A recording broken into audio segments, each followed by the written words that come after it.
नमस्कार दोस्तों, आज हम देखेंगे भारतीय दंड संहिता 1860 की धारा 390 देखते हैं। धारा 390 बताते हैं, लूट की परिभाषा बताता है।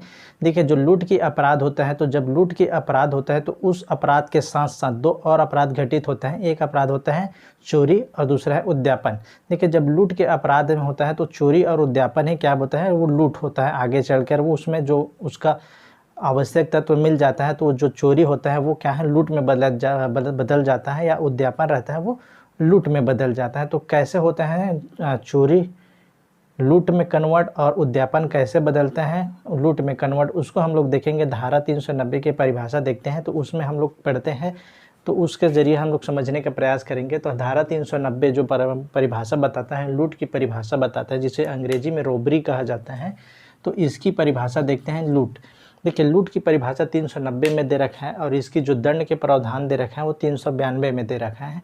तो लूट की परिभाषा देखते हैं, तो उसको हम लोग देखते हैं। सब प्रकार की लूट में या तो चोरी या उद्यापन होता है। देखिए, जो लूट होता है वो अपने आप में अकेले नहीं रहता है, तो वो क्या होता है, एक तो चोरी रहेगा या उद्यापन होगा। तो चोरी या उद्यापन ही क्या है, लूट बदलेगा। यदि वो चोरी में लूट के जो तत्व नहीं मिलता है तो वो चोरी ही रहेगा, और उद्यापन जो इसमें लूट के तत्व नहीं मिलता है तो वो उद्यापन ही रहेगा। तो वो देखते हैं हम लोग क्या परिभाषा आगे में। देखिए, लूट, चोरी कब लूट है ये बताता है, पहला हमारा है। तो अगर आप चोरी की परिभाषा देखना चाहेंगे तो वो धारा है 378 में जो चोरी की परिभाषा दे रखा है उसको आप जाके एक बार पढ़ सकते हो। उसके बाद आप लूट की परिभाषा को पढ़ेंगे तो आसानी से समझ में आ जाएगा। मैं एक बार फिर भी आप यहाँ मैं बता दे रहा हूँ कि इसके चोरी के जो परिभाषा क्या है, वो उसको किसी व्यक्ति के कब्जे से उसके सहमति के बिना कोई जंगम संपत्ति बेईमानी से हटाता है, वो क्या है, चोरी है। और इसी प्रकार लूट की परिभाषा को अगर आप देखेंगे तो धारा 383 उद्यापन की जो परिभाषा है वो 383 में दे रखा है। उद्यापन क्या है, किसी व्यक्ति को, उसको या उसके किसी अन्य व्यक्ति को शाश्वत क्षति के भय में डालकर उससे कोई संपत्ति या जो मूल्यवान वस्तु उससे बेईमानी से उत्प्रेरित करता है, उससे मांग करता है बेईमानी से, वो क्या है, उद्यापन है। तो ये जो चोरी, अब देखें चोरी कब लूट है उसको हम लोग देखते हैं। चोरी के जो अपराध होता है वो कब लूट में बदलता है तो उसको हम लोग देखने के प्रयास करेंगे। चोरी लूट है, चोरी जो क्या है वो लूट होगा कब, वो आगे कंडीशन दे रखा है कि कुछ चीज़ मिलेगा तो चोरी क्या है वो लूट में बदल जाएगा। तो वो आगे बताएं, चोरी लूट है यदि चोरी करने में, देखिए यहाँ चोरी करने में मतलब जब उस चोरी करने के लिए घुसेगा तो चोरी करने में या चोरी करने, उस चोरी करने में या चोरी करने के लिए, चोरी करने के लिए वो क्या जाएगा, अंदर घुसेगा के लिए, या उस चोरी करने में जो उस टाइम वो ड्यूरेशन में कर रहे हैं, चोरी कर रहे हैं करने में, या उस चोरी द्वारा अभिप्राप्त संपत्ति को ले जाने में या ले जाने का प्रयत्न करने में। देखिए, इसमें चार है। चोरी करने के लिए मतलब जब कोई चोर है जो चोरी करने के लिए किसी घर में घुसेगा तो करने के लिए है, और करने में मतलब जो चोरी कर रहा है तो उस टाइम की बात बताता है। चोरी करने में या चोरी या उस चोरी द्वारा अभिप्राप्त संपत्ति को ले जाने में, जो चोरी कर लिया रहता है तो उस संपत्ति को जो प्राप्त रहता है चोरी का, उसको ले जाते समय या ले जाने का प्रयत्न करने में, या वो ले जाने है उस समय ले जाने के प्रयत्न कर रहा है में अपराधी उस उद्देश्य से स्वेच्छा किसी व्यक्ति को क्या करता है, किसी व्यक्ति की मृत्यु या उपहति या उसको सदोष अवरोध। तो ये देखिए, पहला है मृत्यु, क्या करेगा, चोरी करने के लिए, चोरी करने में या चोरी संपत्ति को प्राप्त संपत्ति को ले जाते समय या उसको ले जाने का प्रयत्न कर रहे हैं किसी व्यक्ति की, क्या करेगा, मृत्यु करेगा, या उसको उपहति करेगा, या उसको सदोष अवरोध करते हैं। सदोष अवरोध क्या होता है, इसकी परिभाषा 339 में दे रखा है। इसमें आप जाकर देख सकते हैं सदोष अवरोध क्या होता है। मतलब किसी व्यक्ति को एक दिशा में जाने के लिए रोकना, वो क्या है, सदोष अवरोध है। और सदोष परिरोध है, उसको एक घेरे में बंद करके परिरोध रखना, वो सदोष परिरोध में आता है। तो इसको आप धारा 339 में देख सकते हो आईपीसी में।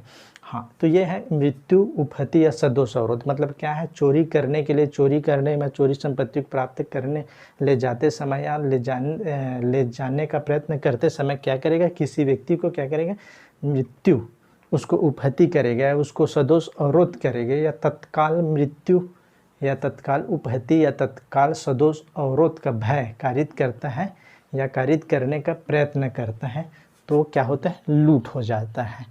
तो जब चोरी को लूट में बदलने के लिए क्या चाहिए, मतलब जो चोरी कर रहे हैं उस समय उसको क्या है, किसी व्यक्ति को मृत्यु कारित करे, किसी व्यक्ति को उपहति कारित करे या सदोष अवरोध करे। मतलब किसी व्यक्ति को चोरी करते समय, चोरी करने में या चोरी करते सामान को प्राप्त कर ले जाते समय या ले जाने का प्रयत्न करते समय किसी को मृत्यु, उपहति या सदोष अवरोध करता है, या तत्काल मृत्यु दिखाता है, तत्काल उपहति करता है या तत्काल सदोष अवरोध करता है, भय कारित करता है, तो वो क्या हो जाएगा, वो लूट में बदल जाएगा।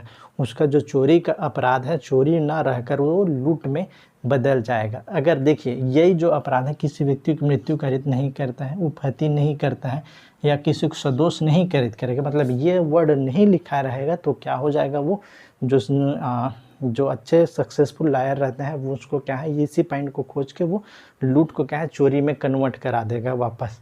तो जो चोरी का अपराध है वो लूट के में आने के लिए क्या है, मृत्यु, उपहति या सदोष अवरोध होना चाहिए।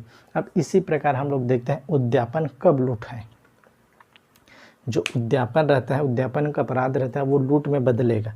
तो लूट में कब बदलेगा उसको देखते हैं। उद्यापन लूट है यदि अपराधी व उद्यापन करते समय भय में डाले गए व्यक्ति की उपस्थिति में, क्या है इसमें मेन पॉइंट है, भय में डाले गए किसी व्यक्ति को जब उद्यापन कर रहे हैं तो उसको क्या है, भय में डालेगा, और उसके उपस्थिति में, उस भय में डाले गए व्यक्ति की उपस्थिति में, और उस व्यक्ति को स्वयं उसकी या किसी अन्य व्यक्ति की, देखिए उसको स्वयं उस व्यक्ति को जो उसके उपस्थिति में है, उस व्यक्ति को या अन्य व्यक्ति को, या यहाँ जो है अन्य व्यक्ति जो उसके जो रिश्तेदार हैं, पड़ोसी हैं, जो अन्य व्यक्ति हैं, अन्य व्यक्ति को तत्काल मृत्यु या तत्काल उपहति, देखिए ये जो यहाँ वर्ड लिखा गया है इसमें क्या है, मृत्यु, उपहति या सदोष अवरोध, उसके बाद लिखा है तत्काल मृत्यु, तत्काल उपहति या तत्काल सदोष अवरोध, लेकिन यहाँ सीधा डायरेक्ट आता है तत्काल। यहाँ जो है ये वाले लाइन को नहीं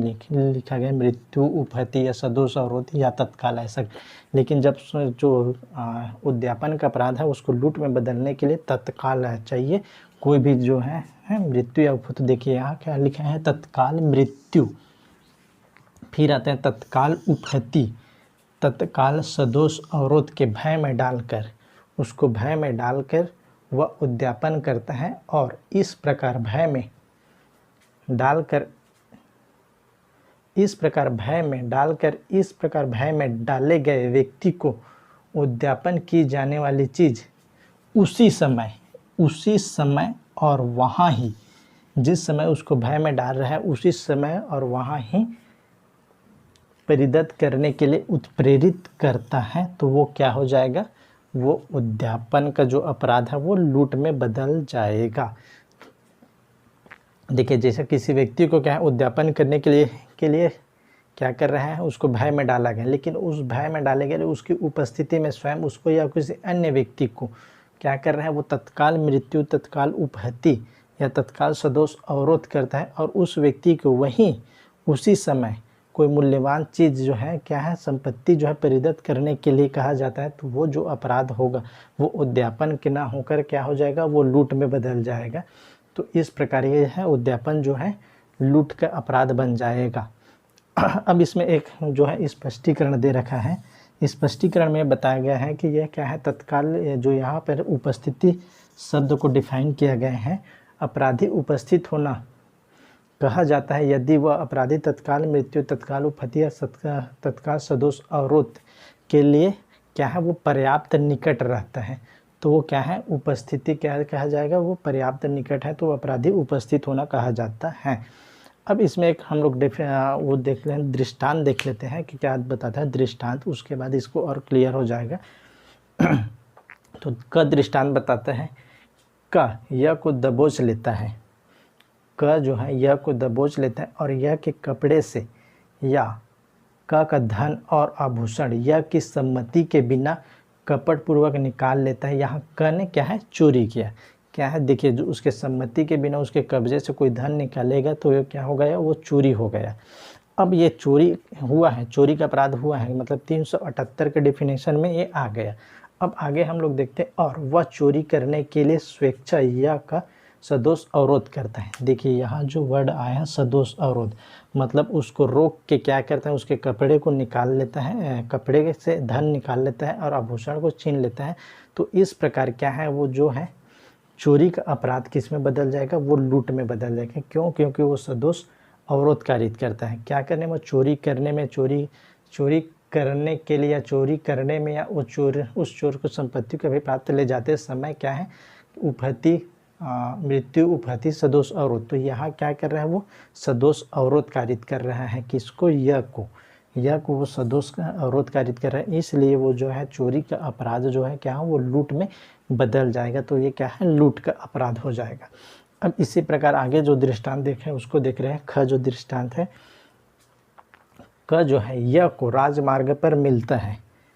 क को यह जो है एक राजमार्ग पर मिलता है। का पिस्तौल दिखलाता है और यह की थैली मांगता है। देखिए, पिस्तौल दिखलाकर यह से थैली मांग करता है और परिणाम स्वरूप यह अपनी थैली दे देता है। अब वो पिस्तौल दिखाकर थैली की मांग करता है तो यह क्या है, अपनी थैली दे देता है।